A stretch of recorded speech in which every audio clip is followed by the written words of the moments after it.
আপনি কি কখনো শুনেছেন পাথরে দুধ খায় বা পাথর দুধ খেয়ে বড় হচ্ছে? পাথরে নাকি দুধ খায়? এটা জি দুধ পাথর। এটা কতটা দুধ খায় দিন?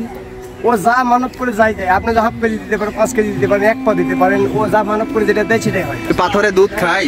কতটা করে দুধ খায় ও? ঠিক নেই, যখন যতটুকু হয় ততটুকুই খায়, সব খেয়ে ফেলে।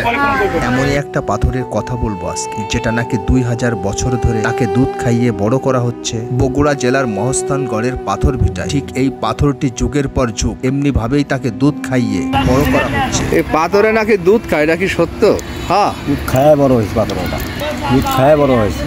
চলুন দেখে আসি বগুড়া জেলার মহস্থানগড়ের পাথর ভিটায় সেই অলৌকিক পাথরের গল্প।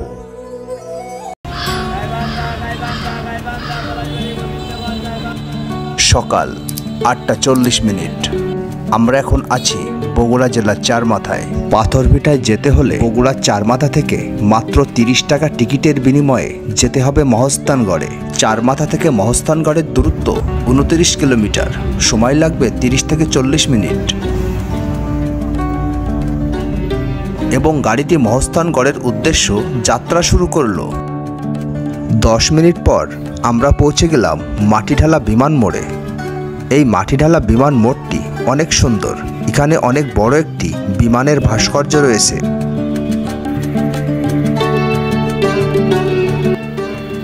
এরপর আমরা যেতে যেতে আধুনিক স্থাপত্যশালার অনেক সুন্দর সুন্দর মসজিদ দেখতে পেলাম।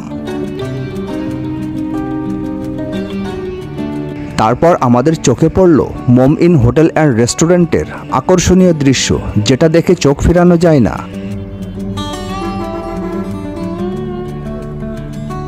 অবশেষে আমরা মহস্থানগড়ে পৌঁছে গেলাম। মহস্থানগড় থেকে 10 টাকার বিনিময়ে ব্যাটারি চালিত ইজি বাইক কিংবা ভ্যানে যেতে হবে এই পাথর ভিটায়।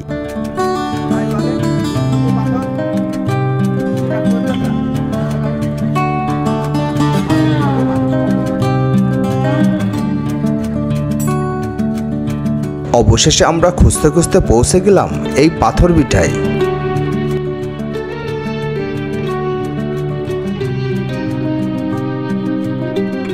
এই ভিটার ধ্বংসাবশেষ পাল শাসন আমলের প্রথম দিকের অনুমানিক খ্রিস্টীয় 8 শতক বলে জানা যায়। 1970 সালে এ ঢিবি বা ভিটাতে খনন কার্য করে একটি মন্দির এবং তার সাথে ছোটখাটো কিছু প্রত্নতাত্ত্বিক নিদর্শন পাওয়া যায়। এ ঢিবির উপরিভাগ গ্রানাইট পাথর একটি বিশাল চৌকাঠ পাওয়া যায় এবং এই থেকেই স্থানীয় জনগণ ঢিবির এমন অদ্ভুত নামকরণ করে রেখেছে।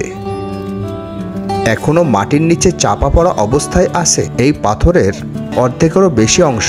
এই পাথর ভিটায় দেশ বিদেশ থেকে বহু পর্যটক আসে। প্রতি শুক্রবার এখানে অসংখ্য আকারে দর্শনার্থীদের দেখতে পাওয়া যায়। স্থানীয় এখানকার কিছু ভক্তরা মনে করে এই পাথরটি তৎকালীন সময়ের রাজা পরশুরাম এই পাথরের মধ্যেই লুকায়িত অবস্থায় আছে। পরশুরামের গোষ্ঠী আছে এখনো রাজা পরশুরামের, ওটা পাথরটা পরশুরামের। তারা এই পাথরটিকে অসম্ভব ভালোবাসে, কারণ তারা বিশ্বাস করে এই পাথরের মধ্যেই নাকি পরশুরাম আছে। পরশুরাম ছিল তৎকালীন সময়ের একজন প্রভাবশালী রাজা। হিন্দু ভক্তরা এই পাথরকে কেন্দ্র করে রোগমুক্তি কামনা করে তারা এই পাথরের উপর দুধ ঢালে এবং তারা বিশ্বাস করে এই পাথর এই দুধগুলো সব খেয়ে ফেলবে এবং তাদের মনের আশা পূর্ণ হবে।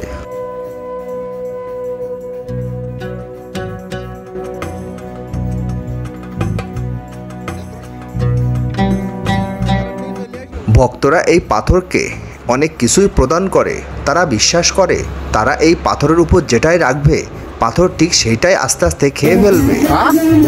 দুধ যখন পাথরের উপর থাকে খায়, কিন্তু একদিন হয়তো ডিবে যাচ্ছে ভক্তরা জোর জুলুম করে নিয়ে খায় না। পাথর জানিচ্ছে দুধটুকু পাথর থাকে এইটুকু খায়, তখন ছিলা যায় পক করে খায় খায়। তখন মনে করেন যে এই পাথর ভিটাকে কেন্দ্র করে প্রতিদিন এখানে জমজমাট গানের আসর বসে।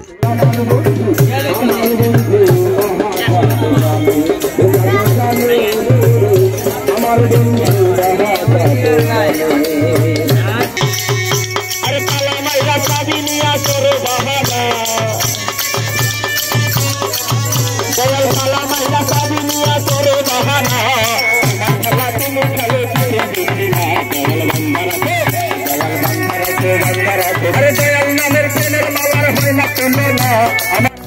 দেশের বিভিন্ন প্রান্ত থেকে খ্যাতিনামা শিল্পীরা এখানে গানের অনুষ্ঠানটি সম্পন্ন করতে আসে। আপনি কি কখনো এই অলৌকিক পাথরকে বিশ্বাস করেন, নাকি এটি 2000 বছর ধরে চলে আসা একটি কুসংস্কার? আমাদেরকে অবশ্যই কমেন্ট করে জানান।